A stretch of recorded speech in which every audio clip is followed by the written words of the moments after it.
विद्यार्थी मित्रांनो, मी सौ Nikam S S Chhatrapati Shivaji college Satara. पाठीमागच्या 18 व्हिडिओ लेक्चरमधून आपण भारतीय समाजाचा परिचय आणि भारतीय समाजाचे वर्गीकरण अशा पहिल्या प्रकरण आणि दुसऱ्या प्रकरणातून विविध घटकांचा अभ्यास केलेला आहे. या घटकामध्ये भारतीय समाज जीवन, समाजातील चालीरीती, प्रथा, परंपरा, समस्या, रूढी या सर्वांमध्ये तुम्हाला भिन्नता दिसून आलेल्या आहे. भारतीय समाजामध्ये भिन्नता असूनही एकता कशी साधली जाते हे आज आपण प्रकरण क्रमांक 3 भारतीय समाजातील विविधता आणि एकता या प्रकरणातील उपघटक 3.1 भारतीय समाजातील विविधता या घटकातून अभ्यासणार आहोत. विविधतेत एकता असलेला देश अशी भारताची ओळख आहे. या विधानाचा आधार घेऊनच आपण प्रकरण क्रमांक 3 मधील भारतीय समाजातील विविधतेचे आणि एकात्मतेचे पैलू आणि स्त्रोतांचा अभ्यास करणार आहोत. तसेच राष्ट्रीय समोरील आव्हानेही अभ्यासणार आहोत. भारतातील विविधतेचे स्त्रोत अनेक आहेत. त्यापैकी काही ठळक स्त्रोत म्हणजे ज्या मार्गातून विविधता दिसून येते ते. त्यामध्ये वांशिक मूळ, धर्म, जाती, आदिम संस्कृती, भाषा, सामाजिक रूढी, सांस्कृतिक व उपसांस्कृतिक श्रद्धा, राजकीय तत्त्वज्ञान आणि भौगोलिक भेद इत्यादी स्त्रोतातून भारतामध्ये विविधता दिसून येत आहे. ऐक्यभाव म्हणजे एकजूटपणा, एकात्मता होय. यामुळे विविधतापूर्ण वांशिक समुदाय त्यांच्या श्रद्धांशी परस्पर जोडले जातात आणि राष्ट्र एकसंध बनते. संरचना म्हणजे विविध भागांनी बनलेली रचना ज्यामध्ये परस्पर पूरकता असते, शिवाय एकमेकांच्या सहकार्याशिवाय कार्य पूर्ण होऊ शकत नाही. उदाहरणार्थ रेडिओ, आपले शरीर हे सुद्धा एक संरचना आहे. संरचना नियम आणि मूल्यांच्या माध्यमातून अपेक्षित एकात्मतेची भावना समाजात रुजविली जाते. विविधतेत एकता हे सूत्र सामाजिक बांधणी, जात, लिंगभाव, संस्कृती आणि धार्मिक पद्धतीतील व्यक्तिगत आणि सामाजिक फरकातून स्पष्ट होते. शिवाय चित्रावरून तुमच्या लक्षात येईलच की खरोखरच भारत देशाची ओळख विविधतेत एकता अशी आहे. हे आपण 3.1 भारतीय समाजातील विविधता या उपघटकातून अभ्यासणार आहोत. शब्दकोशानुसार वैविध्य म्हणजे विभिन्नता किंवा फरक होय. प्रकरणाच्या या भागामध्ये आपण विविधतेच्या प्रभावी स्त्रोतावर अभ्यास करणार आहोत. उदाहरणार्थ भारतीय समाजातील वंश, धर्म, भाषा, प्रदेश, जात आणि लिंगभाव इत्यादी स्त्रोतांचा समावेश आहे. त्यापैकी पहिल्या 3 वंश, धर्म आणि भाषा या 3 विविधतेच्या स्त्रोतांचा अभ्यास या लेक्चरमध्ये सविस्तर आपण करणार आहोत. चित्रावरून तुमच्या लक्षात आलेच असेल की विविधतेचे विविध स्त्रोत आहेत. त्यापैकी एक वांशिक विविधता. वैशिष्ट्यपूर्ण शारीरिक बांधणी असलेल्या लोकांचा गट अशी वंशाची व्याख्या केली जाते. वंशाची व्याख्या कशी केली आहे? शारीरिक बांधणी असलेला लोकांचा गट अशी वंशाची व्याख्या केली आहे. त्यामुळे विविध वंशाचे लोक आपल्याला वेगवेगळे दिसतात.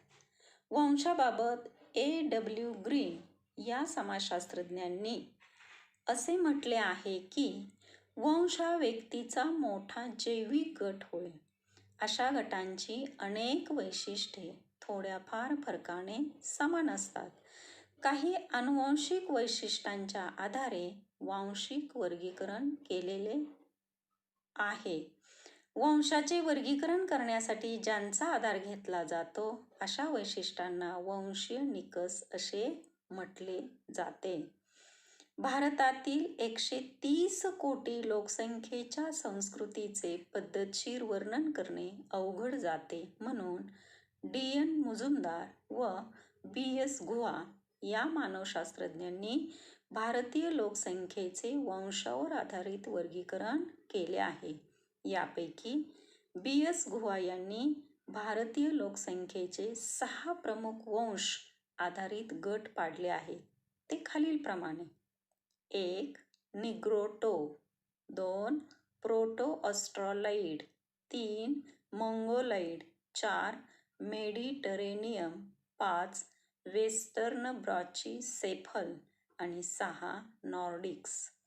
याच्यावर तुम्हाला रिकाम्या जागेसाठी वाक्य विचारण्यासारखे आहे किंवा प्रश्न क्रमांक 1 चुकीची जोडी ओळखा व दुरुस्त करून लिहा यामध्येही विचारण्यासारखे आहे. या 6 प्रकारचे वंश म्हणजे दिसून येत असले तरी अभ्यासकांनी अलीकडेच केलेल्या निरीक्षणानुसार जगभरात कुठेही शुद्ध वंश नाही. स्थळ काळाच्या मर्यादा ओलांडून झालेल्या स्थलांतरामुळे भारतात वंश आधारित बहुजिन्सीपणा दिसून येतो.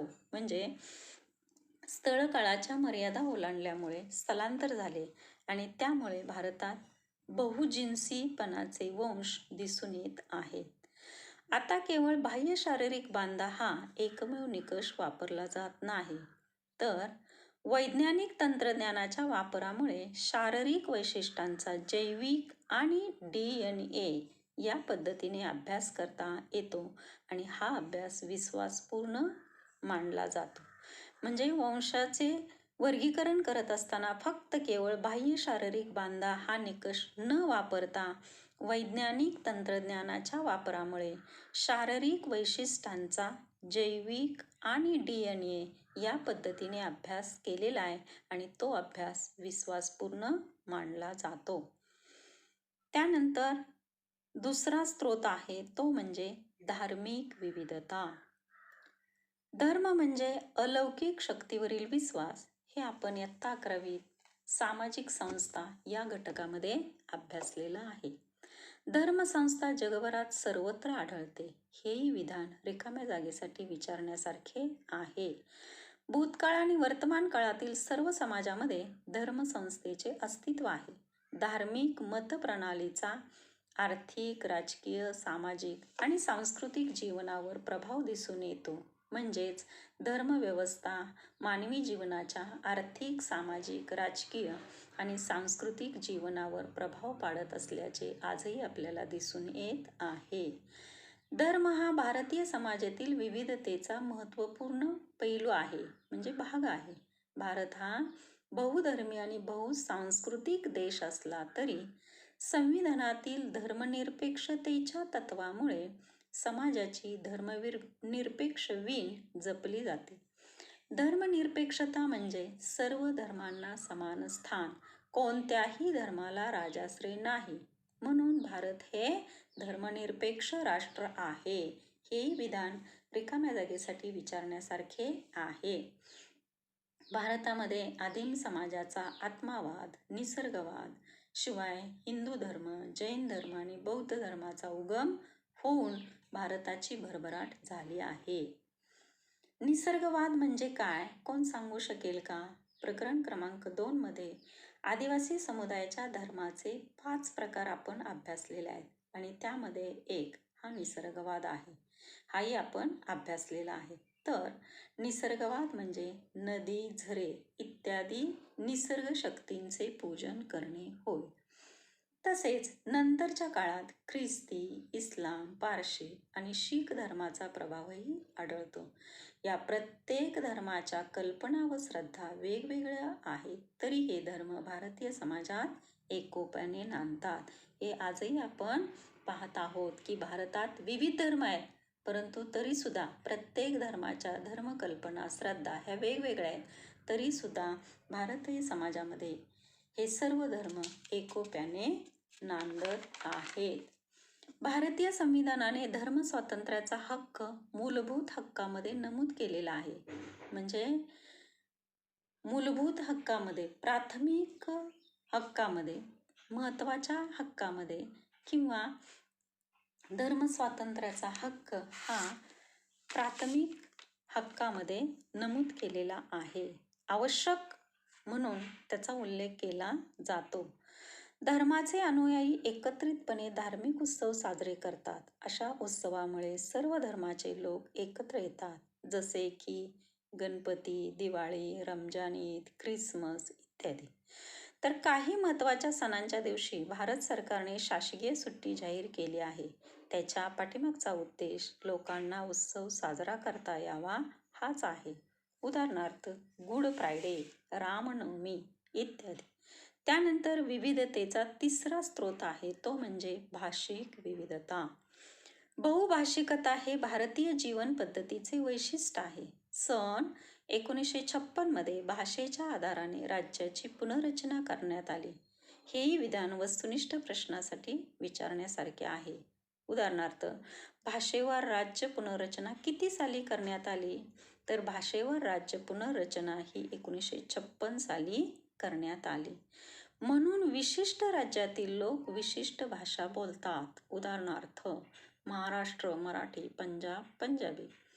भारताच्या संविधानाने 22 भाषांना अधिकृत मान्यता दिली आहे. यापैकी संस्कृत, तमिळ आणि कन्नड या 3 भाषांना अभिजात भाषेचा दर्जा देण्यात आला आहे.